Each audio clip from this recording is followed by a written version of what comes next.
আসসালামু আলাইকুম। গত শুক্রবারে যখন মির্জা ফখরুল ইসলাম আলমগীর সাহেব ঘোষণা দিলেন তারেক জিয়া ডিসেম্বরের ২৫ তারিখে দেশে আসবেন, ঠিক ওই দিনই জুম্মার নামাজের ঠিক আধা ঘন্টা ১ ঘন্টা পর উসমান হাদি, ইনকালাব মঞ্চের যে সভাপতি, প্রতিষ্ঠাতা হোয়াটএভার, তাকে গুলি করা হয়। এবং ওই দিনই সে যখন ঢাকা মেডিকেলে তাকে নেওয়া হয়, ডাক্তার তাকে বলছে সে মারা গেছে, তার কোনো হার্টবিট ছিল না, পালস ছিল না।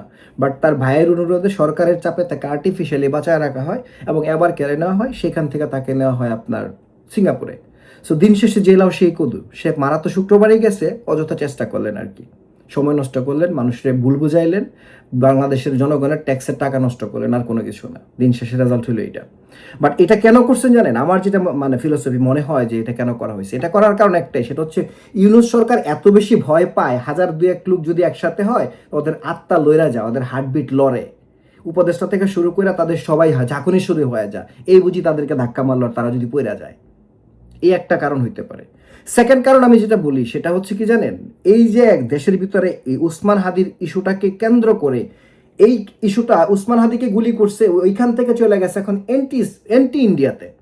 এই এন্টি ইন্ডিয়ার ইস্যু তৈরি কইরা ওইখানে একটা জুলাই মানে মঞ্চ, এই সেই কাহিনী কইরা ইন্ডিয়ান এম্বাসিকে ঘেরাও করা এবং ইন্ডিয়ান অ্যাম্বাসেডারকে তলব করা এবং দিল্লি বাংলাদেশের অ্যাম্বাসেডারকে তলব করা, খুব শর্ট পিরিয়ড নিয়েছে। মানে ৫৪ বছরের বাংলাদেশের ইতিহাসে ইন্ডিয়ার সাথে বাংলাদেশের অবস্থা এত খারাপ হয় নাই যতটা এখন হয়েছে কূটনৈতিক পর্যায়ে। এই যে জিনিসগুলো হইতেছে, এই সমস্ত জিনিস হওয়ার কারণে কার লাভ হইতেছে, কে লাভবান হইতেছে, কে ক্ষতিগ্রস্ত হইতেছে, একবারও কি নিজের বিবেকে প্রশ্ন করছেন? ভাই, নির্বাচনের তারিখ ঘোষণা করা হয়েছে, তারিখ যে দেশে আসবে সেটাও ঘোষণা করা হয়েছে। আর এই মুহূর্তে ঢাকা শহরে আপনি উসমান হাদির বিষয়টাকে ইস্যু কইরা আপনি ইন্ডিয়াকে টাইনা আনতেছেন। ইন্ডিয়ার সাথে সামরিক বলেন, জনসংখ্যার দিক দিয়ে বলেন, বহির্বিশ্বের শক্তি বলেন, কোনোভাবেই আপনি পারবেন না। তারপরেও আপনি পাছাদায় পাহাড় ঠেলতেছেন, ইন্ডিয়ার সাথে আপনি ঝগড়া করবেন। এটা কেন করতে চাইতেছেন? একটা বিশৃঙ্খলা তৈরি হলে নির্বাচনটা বানচাল করা হবে, তারিখ যে নিজেকে ভনারেবল মনে করবে, দেশে আসবে না, এই তো উদ্দেশ্য। আর আর তো কোনো কিছু আমি দেখি না। I don't think so anything else.